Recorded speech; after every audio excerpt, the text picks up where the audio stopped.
Welcome back to the Mid-Year Mitch YouTube channel. Today's episode, we're doing a quick update on the 68 427 435 horse car. I'm going to answer a couple of the most popular questions on this car. One, are we going to keep the bubble taillights? And two, what are you going to do about the wheels? Are you going to keep the later see-through wheels, or are you going to run rally wheels? So be sure to stick around for the answers. I wanted to make a quick update video on the 68. So last time you saw this, I put it down on a body cart. And before that, I did a complete disassembly of this car. So this was a fully complete car that we're doing a body off restoration on, basically just doing a mechanical restoration. We're going to put the body back on top. And two of the biggest comments I get are, one, when are you going to get rid of the bubble taillights? And two, why don't you put rally wheels on it? So I really wanted to keep the car pure to the way it was whenever Greg had it. But I think for the car's value and just its overall appeal, I think it makes sense to turn it back as original as possible as we can. So I have located a set of 68 rally wheels that I'll be getting in at Spring Carlisle. So those will be down the road. I need to get some rings and caps for them as well. And then I also got a set of used taillight lenses. So I'm gonna go ahead and swap these out to see how that looks. I'll keep all these parts with the car if they ever wanna change it back or hang on to them. You know, they can obviously do that. So we'll go ahead and get those swapped over. One of the other things I want to do is to change out this distributor. Whenever we got the car, it had this distributor in it, and the latches were open for the distributor cap, and I found lots of points and rotors and stuff inside, so I knew we were probably having some ignition problems here. So I tracked down a factory transistor ignition distributor and lots of parts for it. So the plan is to take all these parts, put it together, and make one distributor. So we have a distributor here, I believe it was from like a Chevelle, transistor ignition Chevelle. We're gonna take those parts. I have a new shaft and I have a Corvette body. We're gonna put it together and make a nice tach drive transistor ignition distributor, because this is a transistor ignition car. I think that's important to keep that kind of stuff original. We'll put a different module in the box, just that way it's modern electronics. And then inside the car, well, I guess I don't have the parts in here anymore, but it had a Hurst shifter on it. I'd at least like to put the factory handle on it. I don't know about leaving the Hurst shifter. And I'd like to get a factory type radio for it.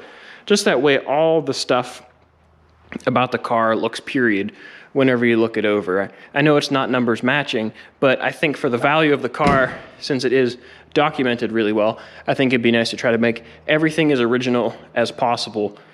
Just to help the value of it, you know, and just to keep it pure to what it is. So I think that's the route I'm gonna go.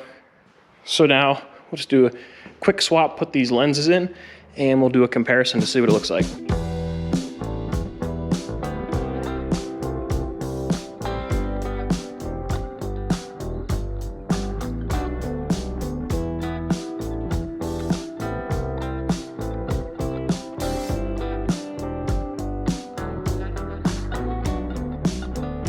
So I have half the lenses on. These are original 68 lenses and the bubble lenses.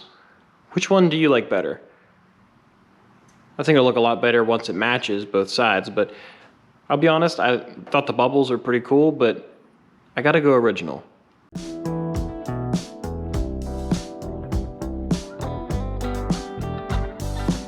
All right, now we have all the lenses swapped out, and I think that looks a lot better. Personally, I really like the original look. Let me know what you think. I still have to get one screw. We were missing one. And I'm probably gonna take these back out and clean them and put new bulbs in them later. But I found some online. I just wanted to put them in to see what they look like. So that is the update for that. As far as the rest of the parts go on the car, you saw I had the chassis. I took it apart, sent it off to powder coating. They blasted it, treated it, and powder coated it. I got that a few days later. So it's just up against the wall, hanging out there. I wanted to get that thing in and out because it smelled pretty bad. So I wanted them to blast it and clean it real good. Now I am working currently on the control arms. I'm taking out the bushings, now I have to take out the ball joints. Then I'm gonna get these guys cleaned up, and they'll be in my next batch of stuff to go over to the powder coater. The rear end, I didn't realize this, my dad noticed it when he was moving it at one point. Yeah, it's not supposed to come out like that.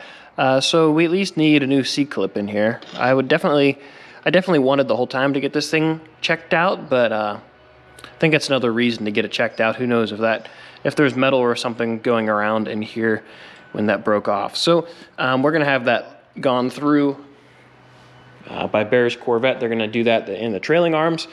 And I'm also gonna take apart the front suspension. The front, I'm gonna take off the hub from the spindle and get all that stuff cleaned up in the meantime. At my townhouse, I pretty much have all the chassis parts to redo this thing, minus the brake lines and the fuel lines. I think that's all that I'm missing, but I have a new tank, I have rebuilt calipers, all the bushings, I have front springs, I have to go get the rear spring from Bear's, and I have a few more bits and pieces to take apart. I'm just gonna do these in stages, and once I finish the sub-assemblies, like I'm gonna work on the control arms after they come back from powder coating. When I have time, I'll put them together, then I'll put them on the shelf. I'll do the same things with the front spindles, and then when we get the rear end back, just do the same thing with that transmission, engine. We'll just pile all the stuff on the shelf, rebuilt, and then as soon as the engine's ready, then we'll just slap this whole thing together, and it should only take like a day if you do all the sub-assemblies ahead of time and all the brackets and stuff like that. So I just have parts just kind of chilling. I just need to still inventory some of the stuff. Some of the stuff we're just going to throw away, like the old shocks. They were replacement. I need to check the master cylinder to see if it was the original one, as well as the fuel pump. I need to get a new water pump for it. Then I'm going to have the starter and the alternator gone through. So everything's going to be kind of checked out on this thing. Whenever we pulled the engine out, I noticed there was a little bit of damage in the floor right here, right here. I don't know if you can see it, but up on the firewall, right up in here, there's actually a small hole. It must have been when they swapped the engine out, they probably swung her back a little too much, and they punched a small hole in the firewall. So what we have to do is, in an upcoming video, we're gonna come through here, clean all this out real good, get rid of this funky smell that's in here, vacuum it real good, power wash it, and then we're gonna put some like baking soda and stuff, and you're trying to neutralize that smell. The battery tray area and the firewall needs to be repaired. I need to do some fiberglass work in here that will also help, hopefully, liquidate the smell. So I'm gonna go ahead and do those repairs, and we're gonna wash. Maybe I can tip the hood up a little bit. I don't know how well you can see this, but there is a hole in the firewall under those cables. So I need to fix that guy, and it wouldn't hurt to go ahead and just pull all this old stuff off the firewall and everything, get it all cleaned up, and maybe even shoot a fresh coat of paint. Unfortunately, we're gonna have to do paint right where that hole is. It would be a good time to do the heater core, run some vacuum lines. What I'd like to do is to do this in stages and take the wiring and the vacuum lines and the vacuum pods, and take all that stuff out piece by piece and carefully put it back together so we make sure everything goes to the same spot. We're gonna clean and paint everything. And it's probably a lot easier to detail this while the engine's out, the body's off. So that's kind of the plan here.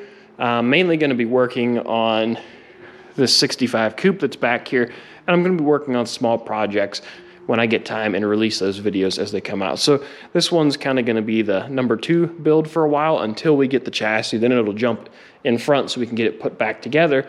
But in the meantime, I'm just going to be kind of bouncing around here because Centerfield is hopefully heading home today. So that's kind of a quick and dirty update on this car. I think it makes the most sense to try to keep it as original as possible, just because it's an iconic car. It's gone up in value a lot. And I think it's pretty easy to do all the conversions. But I mean, the taillights and wheels you can do anytime. But the shifter, the radio, the distributor, all those other little details are a lot easier to make correct now versus if you decide a year down the road. It's a little harder to take all that stuff apart.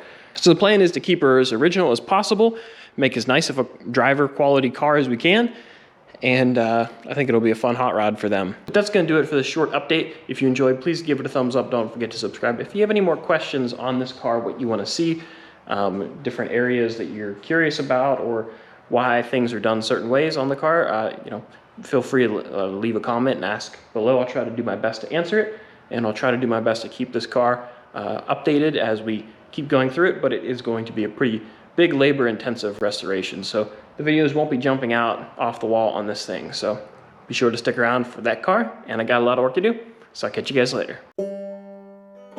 you.